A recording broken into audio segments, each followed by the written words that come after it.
नमस्कार शेतकरी मित्रांनो, मी स्वप्नील काळे. शेतकऱ्यांची आता कर्जमाफी लवकरच होणार आहे आणि त्या संदर्भातील जे संकेत आहेत ते आता दिसत आहेत. भरपूर ठिकाणी बँकेकडून माहिती मागवली जात आहे. शेतकऱ्यांकडून कागदपत्रे जमा केली जात आहेत. संस्था असतील, सोसायट्या असतील, बँका असतील, सगळ्या शेतकऱ्यांकडून माहिती मागवली जात आहे. काय काय कागदपत्रे जमा करायची आहेत या व्हिडिओमध्ये थोडक्यात जाणून घेणार आहे. तर व्हिडिओ नक्की शेवटपर्यंत पहा. चॅनलवरती पहिल्यांदा आला असाल तर चॅनलला सबस्क्राईब करून ठेवा. अशाच महत्त्वपूर्ण अपडेट तुम्हाला लवकरात लवकर मिळत असतात. तर चला शेतकरी मित्रांनो, व्हिडिओ सुरू करूयात. शेतकरी मित्रांनो, तुम्ही पाहू शकता अशा प्रकारचे जे काही महत्त्वाच्या सूचना आहेत, नोटिसा आहेत, त्या इथे काढण्यात आलेल्या आहेत. काय काय महत्त्वपूर्ण कागदपत्रे आहेत जे बँकेमध्ये, सहकारी संस्था असतील, सोसायटी असतील त्यांच्याकडे जमा करायचे आहेत ते तुम्ही इथे पाहू शकता. तुम्ही कोणकोणती कागदपत्रे शेतकऱ्यांकडे असणं गरजेचं आहे. सर्वात महत्त्वाचं आणि पहिलं कागदपत्र असणार आहे ते तुमचा 7/12 उतारा, जो तुम्ही कर्ज काढण्यासाठी गहाण दिलेला आहे किंवा ज्या 7/12 तुमचा सोसायटी असो, पतसंस्था असतो किंवा बँकेचा बोजा असेल तो 7/12 लागणार आहे.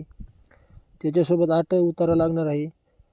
सोबत तुमचं आधार कार्ड, जे आधार कार्ड अपडेट पाहिजे, नवीनमधलं आधार कार्ड पाहिजे. जे आधार आता लेटेस्टमध्ये तुम्ही अपडेट केलेलं असेल तेच द्या शक्यतो.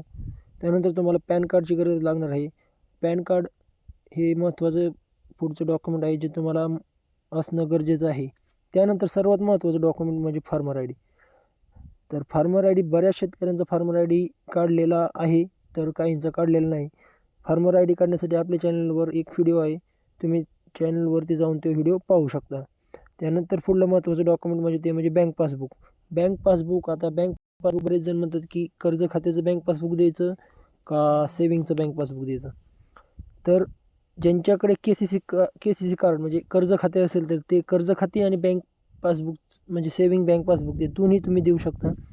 त्यानंतर मोबाईल नंबर लिंक. आता मोबाईल नंबर लिंकसाठी तर मोबाईल नंबर लिंक जो आधारला लिंक असेल आणि तुमच्या फार्मर आय डी लिंक असेल तोच मोबाईल नंबर तुम्ही तिथे देऊ शकता. तर ही सर्व डॉक्युमेंट तुम्ही तुमच्या जवळच्या जे पण काही तुमचं हे असेल, जिथे पण तुमचं कर्ज असेल, पीक कर्ज असेल, त्या ठिकाणी तुम्ही ते देऊ शकता.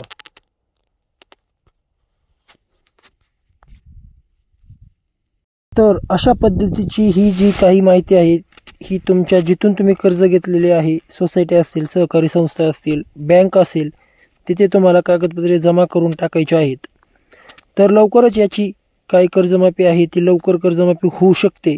त्यामुळे जे काही आपले कागदपत्रे असतील ते लवकरात लवकर जमा करायचे आहेत, म्हणजेच येणारा जो काही कर्जमाफीचा लाभ आहे तो सर्व शेतकऱ्यांना मिळू शकतो. तर महत्त्वपूर्ण हा व्हिडिओ आहे आणि हा व्हिडिओ सर्व शेतकऱ्यांना नक्की शेअर करा. धन्यवाद. जय हिंद, जय महाराष्ट्र.